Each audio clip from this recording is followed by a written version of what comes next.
રાજકોટની પાલ હોસ્પિટલના CCTV કાંડમાં CCTV hack થયા હોવાનું સામે આવ્યું છે। સાયબર એક્સપર્ટ ફાલ્ગુન રાઠોડે હકીકત જણાવી। કોઈપણ ડિવાઇસ હેક થઈ શકે છે તેવું સાયબર એક્સપર્ટનું કહેવું છે। ઇન્ટરનેટ સાથે જોડાયેલ ડિવાઇસ હેક થઈ શકે, સીસીટીવી અને વેબકેમ પણ હેક થઈ શકે છે। સિસ્ટમમાં રહેલી ખામીના કારણે તેને હેક કરી શકાય છે। સાયબર ક્રિમિનલ માટે આ ખૂબ જ સામાન્ય બાબત હોવાનું સાયબર એક્સપર્ટ જણાવી રહ્યા છે। કંપનીઓએ આપેલા પાસવર્ડ રાખવા ભૂલ ભરેલા છે।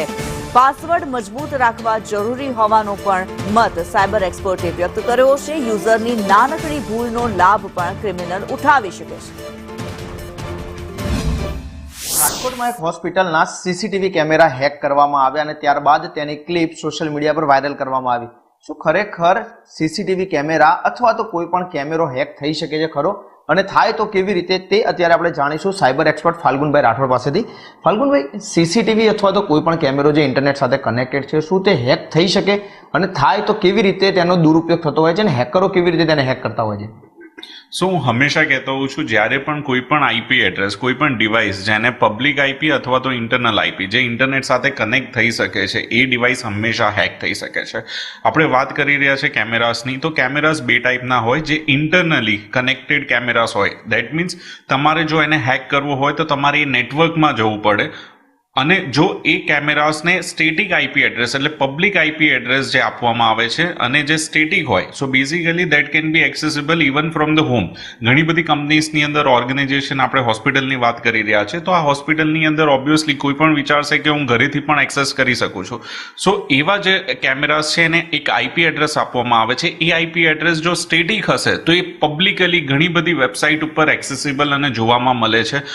ઘણી બધી એવી વેબસાઇટ છે જ્યાં તમે હજારો આઈપી એડ્રેસ, જે કેમેરાસના આઈપી એડ્રેસ હોય કે કોઈ ડિવાઇસીસના આઈપી એડ્રેસ હોય, ત્યાંથી તમે રેન્ડમલી એને ચૂઝ કરીને એમાં લોગિન થઈ શકો છો। અને જો ડેફિનેટલી આપણે જ્યારે આવા આઈઓટી ડિવાઇસની વાત કરી રહ્યા છે, સીસીટીવી કેમેરાસની વાત કરી રહ્યા છે, તો એના જે ડિફોલ્ટ ક્રેડેન્શિયલ્સ હોય, યુઝર નેમ અને જે પાસવર્ડ હોય છે, મોસ્ટલી ડિફોલ્ટ હોય છે। કોઈ કંપની, કોઈ ઓર્ગેનાઇઝેશન, મોસ્ટલી આઈટી કંપનીઝ જેમને નોલેજ હોય સિક્યુરિટી રિલેટેડ, એ લોકો ચેન્જ કરતા હોય છે। એના સિવાય મોસ્ટ ઓફ હોસ્પિટલ્સની અંદર મેં પણ જોયું છે કે એ લોકો યુઝર નેમ અને પાસવર્ડ ચેન્જ નથી કરતા। આપણી પાસે એક ડિવાઇસ છે, તો એ ડિવાઇસ જે છે એની અંદર તમે જોઈ શકો છો, આ સીસીટીવી કેમેરા છે, અને આ સીસીટીવી કેમેરાની અંદર યુઝર નેમ અને પાસવર્ડ બ્લેન્ક છે, યુઝર નેમ એડમિન છે।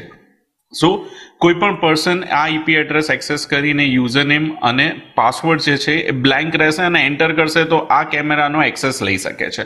So basically most of CCTV કેમેરાસની અંદર આવી રીતે હેકિંગ થતી હોય છે। સ્વાભાવિક છે કે ફાલ્ગુન રાઠોડનું કહેવું છે કે સ્પષ્ટ રીતે જો તમે સીસીટીવી કેમેરો અથવા તો તમારા ઘરમાં કોઈ પણ વેબકેમનો ઇન્ટરનેટ થકી ઉપયોગ કરો છો તો તેના પાસવર્ડ સુરક્ષિત રાખવા જરૂરી છે। કેમેરામેન મેહુલ પટેલ સાથે જિગ્નેશ પટેલ, સંદેશ।